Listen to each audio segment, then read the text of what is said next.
It all comes down to Jaime's fit of rage when things start unraveling. We knew that Jaime murdered his classmate, but why?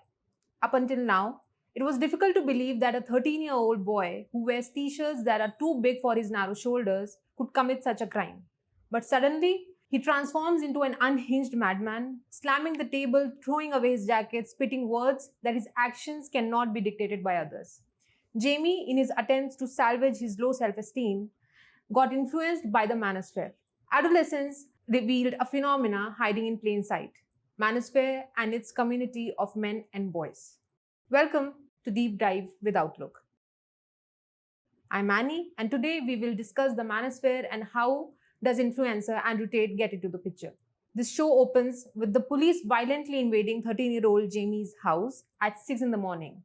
Jaime, visibly scared, struggles to find words, almost making us as viewers feel sad for a teenage boy who's dragged straight out of his bed to a lockup.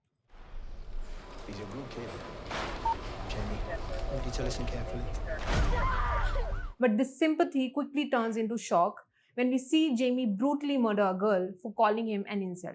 What's scarier is that this incident, although fictional, is not limited to fiction. Stephen Graham, the co-creator of the show, said that he watched on news how incidents of young boys killing young girls are becoming common, which drove him to make a series to raise public awareness. What's happened in today's society where a young boy, and they are young boys, feel a need or this urge or whatever it may be, I'll never understand it, to kill a young girl, to stab a young girl to death. And I knew we were going to be making a series, so I said to Phil, this is the idea I'd like us to focus on. Researching about the show led him to dark places on the internet, called the Manosphere.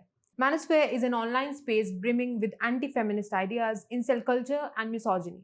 It promotes male supremacy at the cost of labeling women fundamentally different, somehow inferior, and definitely deserving of being penalized.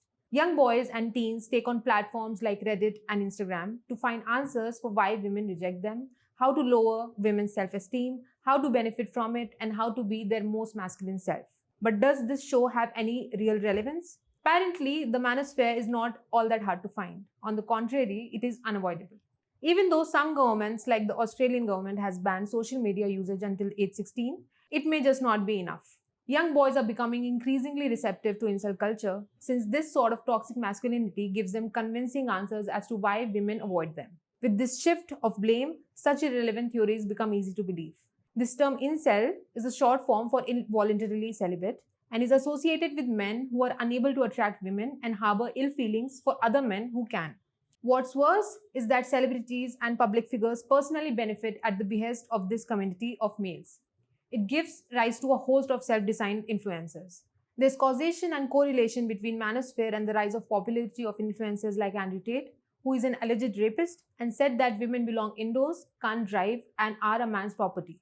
I think my sister is her husband's property, yes. Such videos spreading violent misogyny materialize in real crime. Almost a month ago, a 26-year-old man, Kyle Clifford, committed triple murder of his ex-girlfriend, her sister, and mother. And in the lead up to the crime, he watched videos by Andrew Tate. Now let's take a look at the gender-based violence in India. It's no secret that gender-based violence is rampant in India too. In the year 2021, India recorded the highest number of crime against women ever. Last month, a man killed his 17-year-old girlfriend in Uttar Pradesh, saying she was very proud of her beauty. In Maharashtra, a 20-year-old man raped a 10-year-old girl and threw her from the 6th floor. At last, how has the show fared? For what it's worth, the show has left an impact, bringing a virtual and intangible space of Manosphere to the very tangible conversation table, leading to decisive policies. UK has decided to add the show to the school curriculum as measure to tackle misogyny. The UK Prime Minister also spoke about how he felt watching the show as the father of 2 teenagers. As a dad, I have not found it easy viewing. We've been watching it with our children. My girl is 14, my boy is 16. And it's been really hard to watch. While the Manosphere has become pervasive, entering our phones and minds with or without consent, the show has brought out an important question. How do parents of teenagers know what's going on with their children, and how do they assure that a seemingly normal childhood may not be so normal after all? Stay tuned with Outlook for more such explainers.